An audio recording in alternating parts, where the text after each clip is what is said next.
आज जब तुम स्टॉक मार्केट का नाम सुनते हो तो ऐसा लगता है जैसे ही फ़ोन उठाए वैसे ही स्टॉक मार्केट से हर कोई रिच हो गया। सोशल मीडिया पर प्रॉफिट स्क्रीनशॉट्स हैं, रील्स हैं और भाई काफ़ी लोगों की स्टोरीज है और ऐसा लगता है जैसे किसी का भी लॉस नहीं हुआ हो। और अगर तुम्हारी एज 13 या 14 साल से ज़्यादा है तो तुम्हें तो पता ही होगा कि इंडिया जैसे देश में जॉब्स मिलना कितना मुश्किल होता जा रहा है।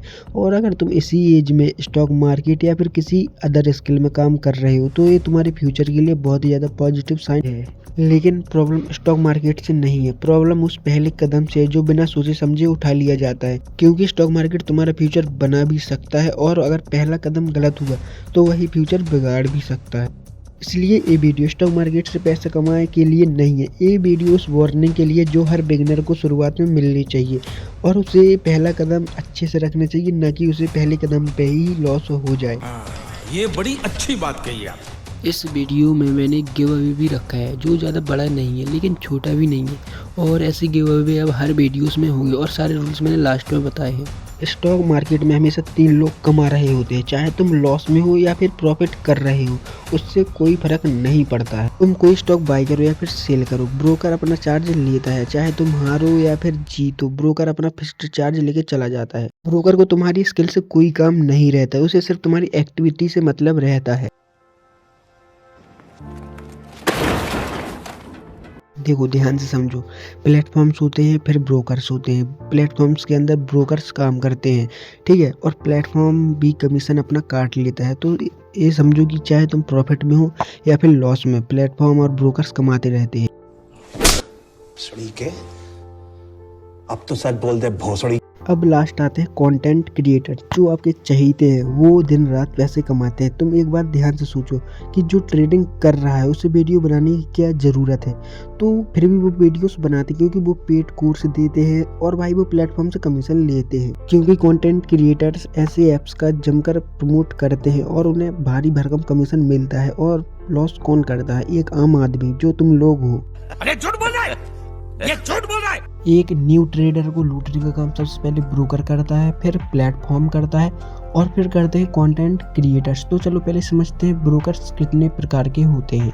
ब्रोकर्स मेन 4 प्रकार के होते हैं। सबसे पहले स्टॉक ब्रोकर्स, और दूसरा इंश्योरेंस ब्रोकर्स, और तीसरा फॉरेक्स ब्रोकर्स, और चौथा है रियल एस्टेट्स ब्रोकर्स। हमें ट्रेडिंग करने के लिए सिर्फ 2 ब्रोकर्स की ज़रूरत पड़ती है, एक है स्टॉक ब्रोकर्स और दूसरा है फॉरेक्स ब्रोकर्स। तो ये दोनों अलग अलग होते हैं। मैं तुम्हें एक एग्जाम्पल अभी बता रहा हूँ जिससे तुम्हें पूरा क्लियर हो जाएगा कि प्लेटफॉर्म क्या है, ब्रोकर क्या है और इन दोनों को कैसे प्रॉफिट होता है। पैसा ही पैसा होगा। एग्जाम्पल लेते हैं अपन एक फूड डिलीवरी ऐप का। देखो जोमेटो है एक प्लेटफॉर्म और राइडर उसके लिए वर्क करते हैं और कस्टमर उधर से ऑर्डर करते हैं। ऐसे ही भाई स्टॉक मार्केट का फंडा है कि जोमेटो जैसा एक ऐप है स्टॉक मार्केट में, और राइडर है जैसे वैसे ही ब्रोकर है, और कस्टमर जैसे अपन लोग। तो भाई चाहे अपन को खाना अच्छा लगे चाहे ना लगे, जोमेटो और राइडर्स का फ़ायदा होता रहता है। अब बात करते हैं चार्जेस की। अगर तुम 100 रुपये प्रॉफिट करते हो स्टॉक मार्केट में तो तुम्हारी जेब में कितने रुपए आते हैं, चलो समझते हैं। 100 रुपये के प्रॉफिट पर सबसे पहले ब्रोकरेज और प्लेटफॉर्म फीस लगती है और फिर उसके ऊपर लगती है टैक्सेस एंड गवर्नमेंट चार्जेस और भाई स्लीपेज। तो ये तीनों चीज़ें लगती हैं और फिर तुम्हारी जेब में 100 रुपये आते हैं। लेकिन 100 रुपये के प्रॉफिट से तुम्हारी जेब में कितने आते हैं, चलो अब ये समझते हैं। ब्रोकरेज और प्लेटफॉर्म फीस काटते हैं 15 से 20 रुपये और tax and government charges cut करते हैं 10 से 15 रुपये और स्लीपेज कट करता है 5 से 10 रुपये। इसमें मैंने स्लीपेज इसलिए जोड़ा ताकि तुम्हें इसके बारे में पता चल सके। देखो ये बहुत ही ज़्यादा सिंपल है। कोई भी स्टॉक तुमने 100 रुपये में खरीदने के लिए सोचा, लेकिन जब तुम बाई कर रहे थे तो वो 101 रुपये का हो गया, तो इसमें 1 रुपये का डिफरेंस आ गया और फिर बाद में तुम वो स्टॉक 110 रुपये में सेल करने की सोच रहे थे, लेकिन सेल हुआ वो 109 रुपये में। तो ये 2 रुपये का डिफरेंस है। ये डिफरेंस कभी कभी बड़ा भी हो सकता है, मान लो 5 या 10 रुपये का। लेकिन स्लीपेज को अगर अपन हटाते भी हैं फिर भी ये काफ़ी चार्जेस कट हो जाते हैं। हमारी जेब में 100 रुपये के प्रॉफिट के बाद आते हैं सिर्फ 65 से 75 रुपये। एक न्यू ट्रेडर प्रॉफिट करने के बावजूद भी लॉस में चला जाता है, क्योंकि उसे लगता है कि भाई जितना ज़्यादा वो ट्रेड लेगा उतना ज़्यादा उससे प्रॉफिट होगा, लेकिन ऐसा नहीं है। जैसे मैंने तुम्हें अभी बताया कि टैक्स हुआ, ब्रोकर फीस और प्लेटफॉर्म फीस। देखो जितना कम ट्रेड तुम करोगे उतना कम तुम्हें इतना पैसा देना पड़ेगा। तो जितना हो सके उतना कम ट्रेड लो और ज़्यादा प्रॉफिट करने की कोशिश करो। अगर तुम ज़्यादा ट्रेड लोगे तो भाई प्रॉफिट करने के बावजूद भी तुम लॉस में ही दिखोगे।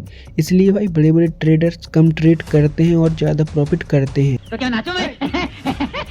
ज़्यादातर न्यू ट्रेडर्स ओवर ट्रेड और भाई लालच के चक्कर में लॉस खा जाते हैं, और भाई उन्हें कोई बताता भी है तो समझ में नहीं आता है, क्योंकि जब तक वो खुद नहीं सीखते ये चीज़ें, जब तक उन्हें समझ में नहीं आएगा। तो भाई मैं तुम्हें यही वार्निंग दे रहा हूँ कि ओवर ट्रेड मत करो, और भाई लालच तो मत ही करना स्टार्टिंग में, क्योंकि ऐसे में लॉस ही होता है।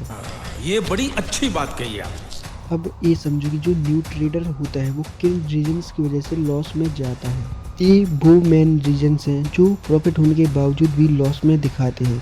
तो सबसे पहले होता है कि भाई लेट एंट्री, कि तुमने लेट एंट्री की। देखो तुम्हें एंट्री कहीं करनी थी और तुम एंट्री कहीं कर गए, और इससे तुम्हें थोड़ा तो लॉस फ़र्क पड़ता ही है। और फिर अर्ली एग्जिट, मतलब कि भाई तुम जल्दी ही निकल जाते हो उस ट्रेड से। तो भाई ऐसे में प्रॉफिट जहाँ होना होता है वहाँ भी लॉस हो जाता है। और फिर भाई इमोशंस, न्यू ट्रेडर के लिए भाई बहुत ही बुरी चीज़ है, क्योंकि इमोशंस में वो भाई कुछ भी कर देता है, या तो भाई ओवर ट्रेड कर देगा या फिर लालच में आ जाएगा तो पैसे लॉस कर जाएगा। बंद करो, हाथ जोड़ के मैं। यही वो मेन रीजन है जिनकी वजह से एक बिगनर लॉस में चला जाता है। और अगर तुमने भी चैनल को सब्सक्राइब नहीं किया तो कर लेना, और इस वीडियो को लाइक ज़रूर करके जाना, क्योंकि इतनी मेहनत भाई सिर्फ तुम्हारे लिए कर रहा हूँ मैं, तो एक लाइक तो बनता है। तरीका है भीख मांगने। तुम्हें क्या लगता है जो ये ट्रेडिंग प्लेटफॉर्म्स होते हैं करोड़ों रुपए खर्च कर देते हैं अपने प्लेटफॉर्म को स्मूथ बनाने में, कि ज़्यादा से ज़्यादा लोग अपने यहाँ ट्रेडिंग करें? ठीक है, इसलिए नहीं कि वो भाई सोचते हैं कि हमारा प्लेटफॉर्म स्मूथ हो जाए और हमें कोई प्रॉफिट ना हो। तुम ये बात सोचो कि जब तक किसी को प्रॉफिट नहीं होगा वो पैसे खर्च क्यों करेगा। ये बड़ी अच्छी बात कही आप। ट्रेडिंग बुरी नहीं है, लेकिन इतनी अच्छी भी नहीं है कि तुम्हें आसानी से प्रॉफिट करा सके। और अगर तुम्हें हर चीज़ आने लगी बाद में तो तुम्हें प्रॉफिट करने से कोई नहीं रोक सकते, क्योंकि भाई एनालिसिस करना और भाई बहुत सारी चीज़ें होती हैं ट्रेडिंग में। तो अगर तुमने वो सीख ली तो सब सीख लिया। कोई भी तुम्हें 8 या 10 मिनट में ट्रेडिंग नहीं सिखा सकता। ये वीडियो मैंने सिर्फ वार्निंग देने के लिए बनाया है कि एक न्यू ट्रेडर को क्या करना चाहिए और क्या नहीं करना चाहिए, क्योंकि भाई न्यू ट्रेडर सबसे ज़्यादा यही गलती करती हैं जो मैंने अभी बताया है। इस वीडियो में एक गिव अवे भी है कि तुम्हें चैनल को सब्सक्राइब करके वीडियो को लाइक कर देना है और एक अच्छा सा कमेंट कर देना है। और कमेंट करने के बाद मैं नेक्स्ट वीडियो में एक रैंडम कमेंट पिक करूँगा और उसे 50 रुपीज़ की UPI कर दूँगा। ये बड़ी अच्छी बात कही आप। मैंने डिस्क्रिप्शन में अपनी टेलीग्राम चैनल का लिंक दे रखा है, वहाँ मैं नई लूट्स देते रहता हूँ और अपडेट्स देते रहता हूँ। और अभी जो गिव अवे विनर होगा उसे भी वहीं मैसेज करना पड़ेगा, और मैं सारी डिटेल्स में गिव अवे की दे दूँगा टेलीग्राम चैनल पर, और वहीं मेरा यूजर नेम होगा तो मैसेज कर लेना, और मैं विनर को प्राइज दे दूँगा। इस वीडियो में सिर्फ इतना ही। मिलते हैं अपने अगले वीडियो में, जब तक के लिए राम राम।